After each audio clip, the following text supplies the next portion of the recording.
and welcome to Ag PhD. I'm Darren Hefty. And I'm Darren Hefty. Thanks for joining us today.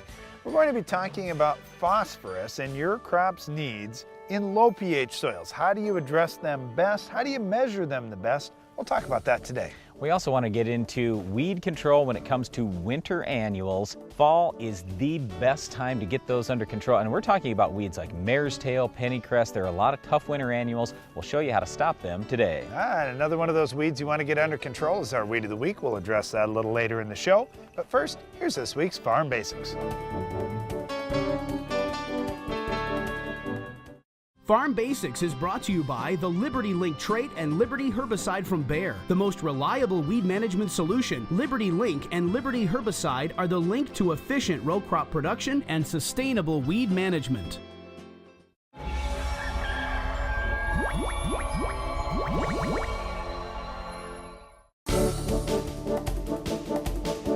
Darren and I are very excited to announce that Ag PhD will have a float in the 2018 Tournament of Roses Parade in Pasadena on January 1st. It is a really cool thing to think about the Rose Parade and being a part of that. Brandon and I got a chance once before to ride with RFD TV on one of their floats. What a cool experience. And you think about how many people are watching this parade.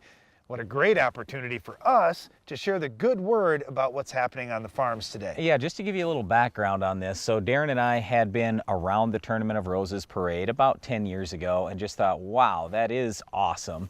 But one of the things that we've seen over the years is there's not a lot of focus on today's farmer. And so what we went to the Tournament of Roses committee with is, you know, this coming year, your theme is making a difference. Well, who makes more of a difference than farmers? So the Ag PhD float will be a salute to farmers. Not only will it be a salute to farmers, it's going to include farmers from all across the country. We're going to have a lot of farmers on the float.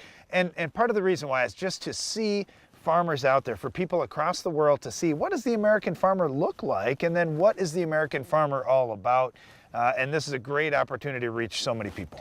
Well, we hope that you can join us out in Pasadena on January 1st. And if not, we'd like to have some seed from your farm. So if you're interested in sending us some seed that we could put on our float, please contact us at radio@agphd.com. Also, during the months leading up to the parade, we're going to be talking about this float, talking about what does salute to farmers really mean? What are some of the messages that we need to share with consumers and people in the public that they don't really understand about the farm? Because there is kind of a disconnect there. Many people now are several generations away from being involved with the farm. So it's much different than it was 100 years ago, where half the population, or maybe even more, were involved with agriculture. Now that percentage is getting pretty low. Right, and one of the biggest frustrations for me is when I think about how in the United States we have the cheapest, safest, most abundant, and healthiest food supply in the world. That's thanks to you, the American farmer. So again, we're going to have a float in the Tournament of Roses parade on January 1st. It will be Salute to Farmers. You can follow us at agphd.com for all the details along the way, or to get involved, as we mentioned before. The other thing you may find at agphd.com is the solution for this week's weed. Can you identify this week's Weed of the Week? And now we have Jenny in the field talking with Farmer Dave. Dave, your orchard looks amazing. How is your season shaping up? Well, I'm using the starting lineup that my agri-liquid coach suggested through my irrigation system. The trees have gained measurable girth. Everything's looking really good. I'm on track to get my fruit to the market a full week ahead of my neighbors. So you're feeling good about finishing up this season? Absolutely. Agri-liquid is my championship team.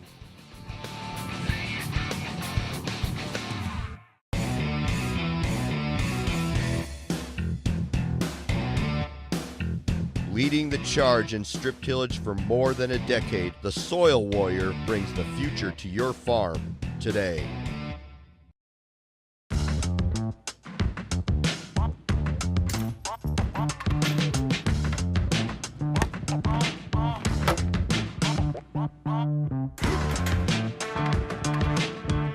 In life, when you put the max in, you get the max out. It's no different for your corn, which is why 40 years of effort have gone into proving that Instinct and N-Serve nitrogen stabilizers do more than just stabilize nitrogen, they maximize nitrogen, so your corn gives you the max in return.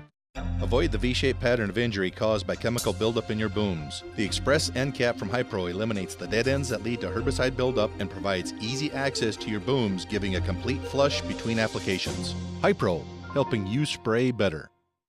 In today's market, growers deserve products that bring true, measurable value to their farm.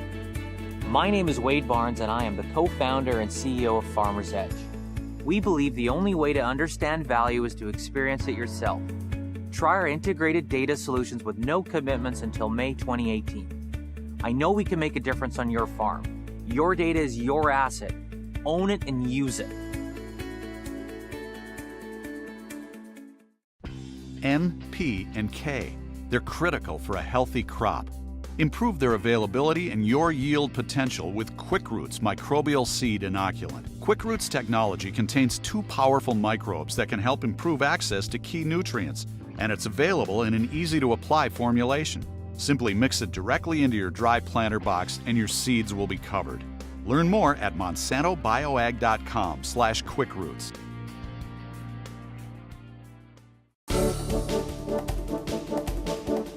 What should you do when it comes to phosphorus recommendations in low pH soil?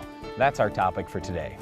First of all, you may have caught this. We're talking about low pH soils. That must mean there's some differences from low pH soil to high pH soil. There absolutely are. The things that can tie up phosphorus, for example, in your soil may vary greatly. The nutrients that are available, the microbial activity, and so much more. So first of all, low pH soil. We're talking about acidic soil. Just measuring the phosphorus is going to be a little different than when we're in high pH situations. Okay, with acidic soil, the soil pH will be less than 7. When the soil pH is less than 7, what we like to see for a phosphorus test is the Bray test. Now, there are 2 different types of Bray tests, a weak Bray and a strong Bray.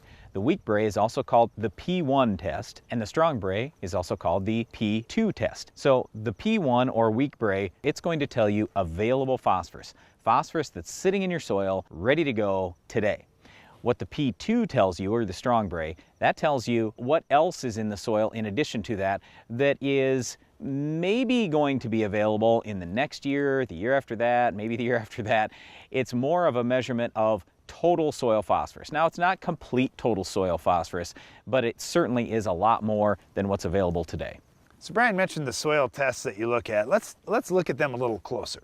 So look at the P1 phosphorus rating, or the weak Bray rating. You're going to see parts per million. For example, let's just say it's 10 parts per million of P1 phosphorus, but I'm looking for pounds per acre. So to convert that in a 6-inch soil sample, that represents 2 million pounds of soil. So you take your parts per million times 2 to equal pounds per acre. So 10 parts per million times 2 is 20 pounds per acre. Now that's pounds of actual phosphorus. What many fertilizer dealers and fertilizer companies will do is they'll talk about phosphate. How much phosphate does your crop need? So to convert phosphorus to phosphate, you multiply that number times 2.3. So we have 10 parts per million times 2 is 20 pounds of phosphorus, times 2.3 is 46 pounds of phosphate per acre. All right, so as soon as Darren talks about that, you start going, whoa, this sounds kind of confusing. Yep, we understand it sounds a little bit confusing, but it's really not that bad. Just a couple of conversions, that's really what you need to know. Now, the next thing we want to take a look at is, we mentioned, all right, the Bray tests are important for low pH soil, but how about tie-up? How about how much of that is actually going to be available for your plant? What we get really concerned about is if your soil pH gets very low. Ideally, for phosphorus availability or phosphate availability, we want that soil pH in the 6.3 to 6.8 range.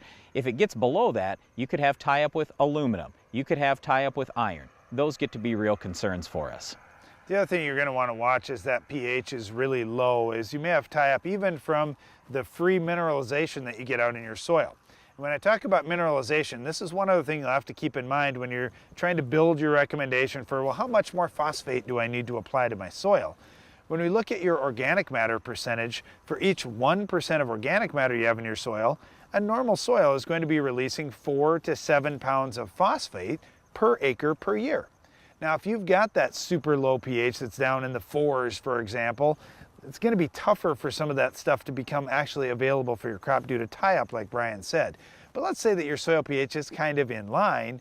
Well, then we'd look at if you're in an area with a very short growing season, you don't get much moisture or much heat, you're probably going to be more towards the 4 pounds of phosphate per acre per percent of organic matter that you get. And if you've got a situation where you're in a very warm climate, lots of moisture, long growing season, you may get 7 pounds or even more of phosphate to come available out of each percentage of organic matter. What this really comes back to is how much total phosphate do you actually need and how much can your plants bring up? In other words, where is that phosphate located in your soil? If it's just randomly all over the soil, there's no chance that your roots are going to be able to explore 100% of your soil. But what we would encourage you to do is go to the Ag PhD Fertilizer Removal app and then take a look at your crop and your yield goal. Then you can make some of your calculations after that. I will tell you on our own farm, where we're going for very, very high yield levels on corn and on soybeans, I'd like to ideally have 100 parts per million of available phosphate per acre. I want to have at least that much at a bare minimum, because if I look at how much our crops are going to remove, it's probably quite a bit more than that even. So then I have to put more phosphorus out or more phosphate out and just make this whole thing work in total. But the big thing is, anymore, a lot of people get very concerned about phosphorus and water quality. Just understand that phosphate in rare cases leaches. So in other words, most of the time phosphate stays exactly where you put it in the soil, as long as you're not way overdoing it or anything like that, or have maybe super, super low cation exchange capacity. But in our medium to heavy soils, it's going to stay where it's put. So what I want to look at is, I want to put that phosphorus a little bit deeper in the soil so it doesn't have any possibility of moving off my land. Then I'm pretty safe until that phosphorus gets used up eventually, whether it's this year, next year, or the year after that. But the other thing with that too, Brian, is if we can band phosphorus, our plants can more efficiently pick it up. You band it close to the row. Maybe it's in a 2x2 placement, or maybe it's a deep placement like you're talking about with strip till down 8 inches deep, something like that. Now our plant has a concentrated phosphorus band that it won't get tied up as easily in the soil, and our root system can grow right through it. The other thing with phosphorus is the way that it likes to get into our plants is through diffusion. So it likes to be in an area of high concentration, moving to an area of low concentration, which would be into our root system. So there's a couple of things there with phosphorus that are really important. So once again, when we start talking about phosphorus in low pH ground, it's definitely different than in high pH ground. We want a different test run. In the low pH soil, we want the Bray test run. That way you have a more accurate measure, or at least a slightly more accurate measure of available phosphorus. Then start making your conversions to pounds per acre, convert phosphorus to phosphate, and take a look at tie-up and those types of things. But once again, I guess I would just simply say, hey, we've got to look at total phosphorus in that soil. Your crop most likely needs quite a bit of phosphorus. If you don't have available phosphorus where it should be in ample supply, you can't expect top yields. You also can't expect top yields if you have weed problems out in your field. We'll show you how to stop this tough weed later in the show. How will you secure your farm for the future? The Quasar chopping cornhead from Capello USA will help.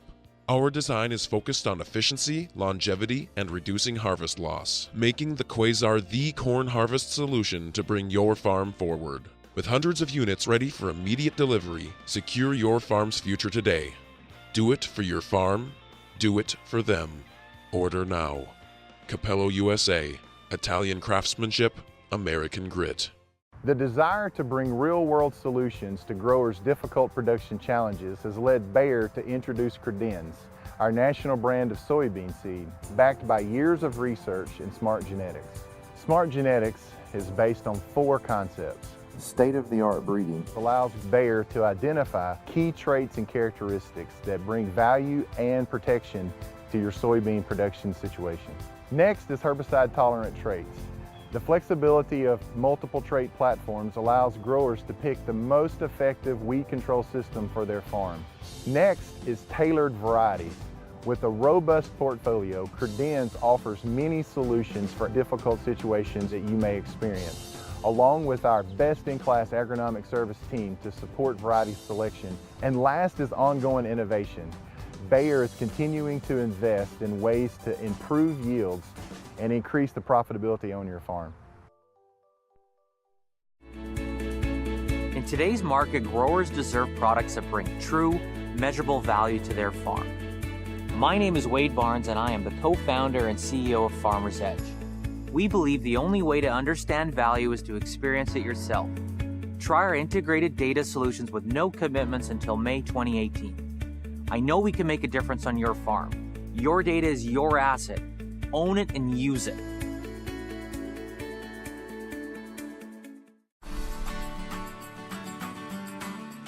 So far, looking behind the machine, I'm thoroughly impressed with them. Compared to the older concaves we were running, we were finding about 40 grains, and we put these new ones in it, and it's hard to find one.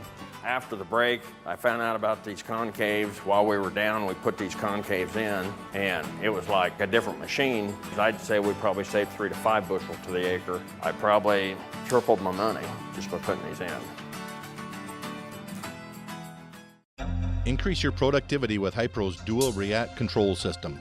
The dual nozzle body design allows you to drive at the speed you want while maintaining the rate and droplet size you need. Hypro, helping you spray better. How do you control winter annuals like mare's tail, pennycress, and a number of others? Well, there's absolutely a way you can do that and do it very well on your farm yet this fall. We're going to talk about it today. It's not so much about, hey, we got another job for you here this fall. It's if you want to kill winter annuals, you need to be out there in the fall. If you wait until spring, we're talking about weeds that are germinating, growing right now, that are going to have a monstrous root system by the time we get to spring, and they're very difficult to take out. You look at crops like winter wheat, for example. Good luck taking out cheatgrass in the spring. If you don't get it in the fall, it's too well established. You're not going to be able to get that job done. The same even for reduced till or no-till corn and soybeans. Wow, to try and take mare's tail out in the spring when it's big, it's very difficult. Even in tillage it can be difficult, so doing the job this fall is the most important thing. So I'll give you a specific example on our farm where we had mare's tail and a few other winter annuals on about 500 acres of long-term no-till. What we did is we literally shut the combines down, and I realize in the Midwest it's hard to stop the combines on a nice day, but that's exactly what I want you to do. On a day when it's 70+ degrees and it's fit to spray, go out there and hit them really hard with a very high rate of Banville or 2,4-D.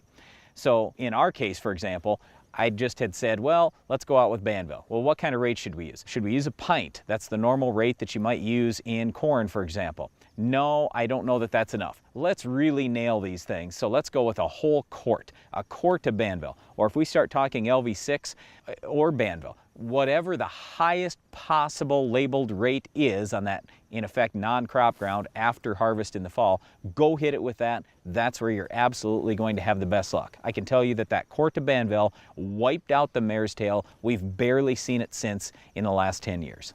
The rate is a big deal, plus when you're doing it in the fall, you've got a long time for that herbicide to break down. If you've got growing season left, like last year, we didn't freeze until Thanksgiving. Well, we had a whole bunch of growing season left for that herbicide to break down. If you say, well, I might only have a week or 10 days and then we're gonna have some freeze out here and we really aren't gonna have much growing season left, that may change things a little bit depending on what your rotation is. So you do have to be cautious about whatever your rotational intervals are. But if you're going to a dicamba crop next year, like corn or like dicamba tolerant cotton or soybeans, well, then you can use some dicamba just like you'd be using it in your pre-emerge program. Otherwise, using 2,4-D in the fall is probably going to be just fine, and you should be able to rotate to most crops in the spring. So once again, this is a pretty simple formula with this aspect of winter annual control. When it comes to crops that are already in the field, the biggest thing I would suggest is make sure you're thoroughly scouting the fields. What ends up happening, I find, is people get busy, they don't really look, they say, well, it doesn't look like I have many weeds out there, so they don't even spray in the fall, and then all of a sudden when spring comes, early in the spring, we get phone calls. People are going, oh no, we have all these winter annuals. Did you have them last fall? Well, no, I don't think so. Yeah, you did. You had them in the fall, you just didn't scout and you didn't spray. So our number one piece of advice is scout and spray this fall. I know it may take a little more money because you might have to spray in the fall and in the spring, but if you want great winter annual control, now's the time to get them. And we do talk to so many people that mare's tail is their number one weed. If you start with a fall program and even incorporate some of the residuals, like Valor, for example, has a fall label. You can use a high rate of Valor with your 2,4-D or Banville. burn down what's up, stop any future flushes that may be coming later into the fall or very early in the spring. That could be another good way to go. Well, winter annual control absolutely can be done on your farm yet this fall, but how about if you have our Weed of the Week? We'll tell you how to stop it coming up next. The Weed of the Week is brought to you by Dow AgroSciences. Finish the fight against tough weeds with the Enlist Weed Control System.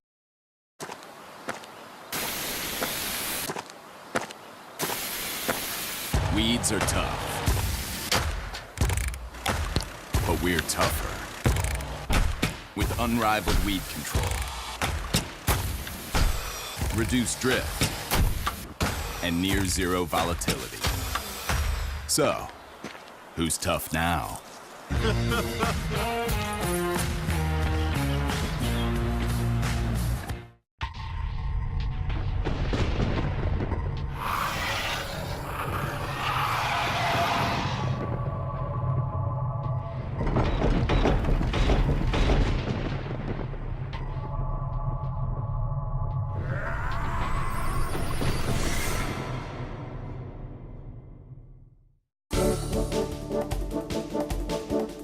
Weed of the week is a tough perennial weed. It's quackgrass.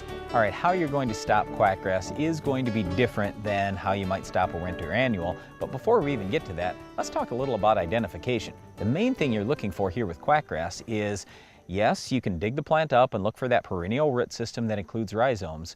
But the number one thing I always look for is the clasping auricles.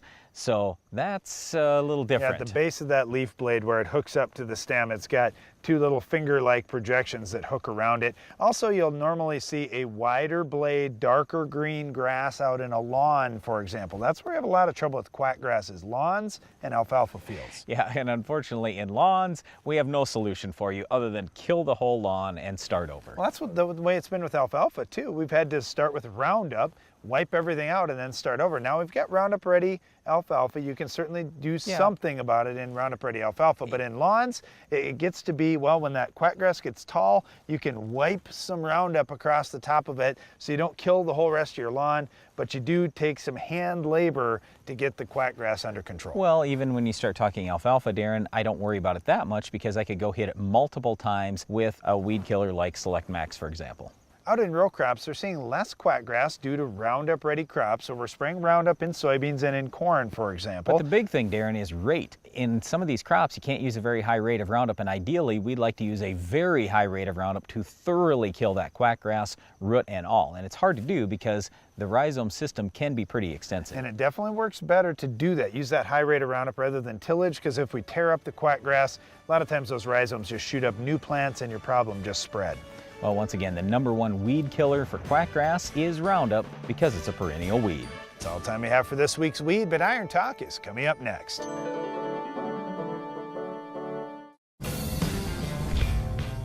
There are 6,272,640 square inches in an acre. We counted.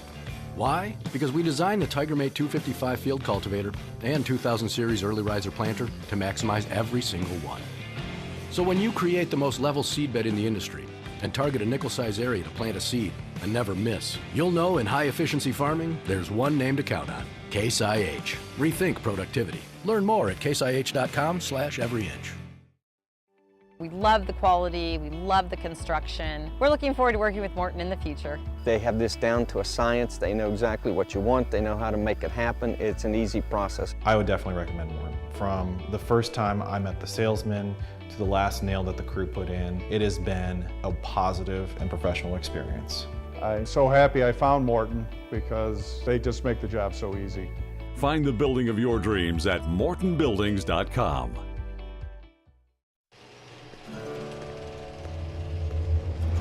Out here, great yield starts with great weed control. That's why I choose the system that makes the difference. The system I put to work. Because only I know what it takes out here. Yield's what it's all for. But keeping my fields clean all season, that's what it's all about. This is my field. And now we have Jenny in the field talking with Farmer Dave. Dave, this corn has some noticeable differences. Tell us what's going on here.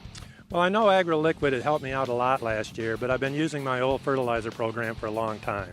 So I decided to do a comparison, Agri-Liquid versus a conventional program. So far, the differences are pretty obvious. Looks clear to me. Absolutely. Agri-Liquid is going to take the championship here. How will you secure your farm for the future? The Quasar chopping cornhead from Capello USA will help. Our design is focused on efficiency, longevity, and reducing harvest loss, making the Quasar the corn harvest solution to bring your farm forward. With hundreds of units ready for immediate delivery, secure your farm's future today. Do it for your farm. Do it for them. Order now. Capello USA. Italian craftsmanship, American grit.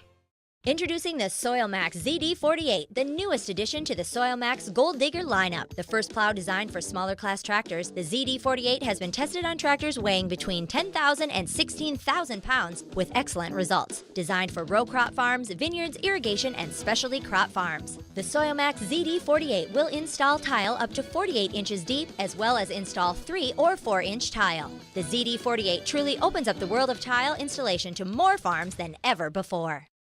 Iron Talk is brought to you by Case IH. The AFS Connect Farm Management System from Case IH connects you, and only you, to the information you need most from your equipment, from anywhere, at any time. AFS Connect, only from Case IH.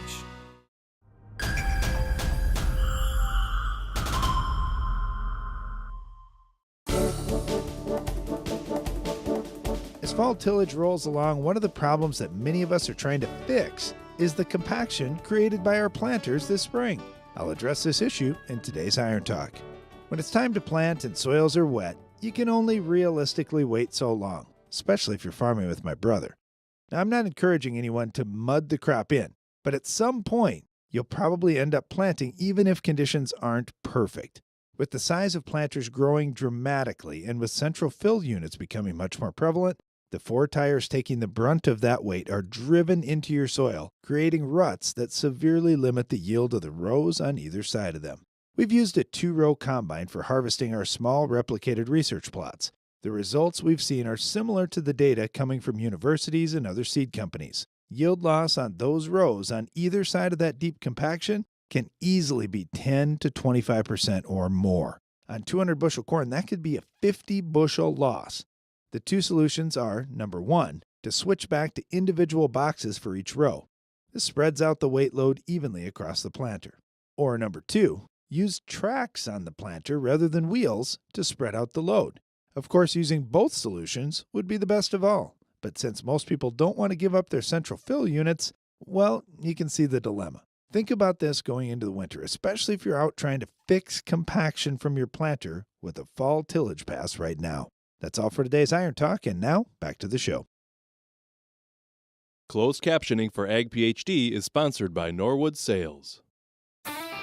If you're looking to expand your farm's grain handling, you want everything to be fast and efficient. The Quick Belt from Norwood Sales is your all-around grain handling solution. Our conveyor-based system uses an 18-inch belt and a 10-inch tube, which minimizes seed damage while moving more than 10,000 bushels an hour. That's fast enough to fill a semi in 6 minutes. Plus, our hood is designed to gently direct the flow of grain straight down, keeping your crop in condition. Keep your grain and your farm moving with the Quick Belt from Norwood Sales.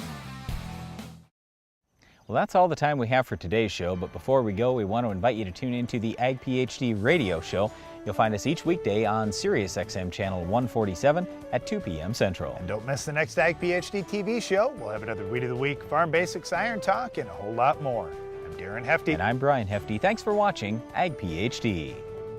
There are as many living things in a handful of soil as there are people on planet Earth. But what do they do, and how do farmers work with them to raise successful crops? Beneficial bacteria, fungi, and other microbial creatures are being used in the production of nearly every crop. To learn more, visit rnmf.org.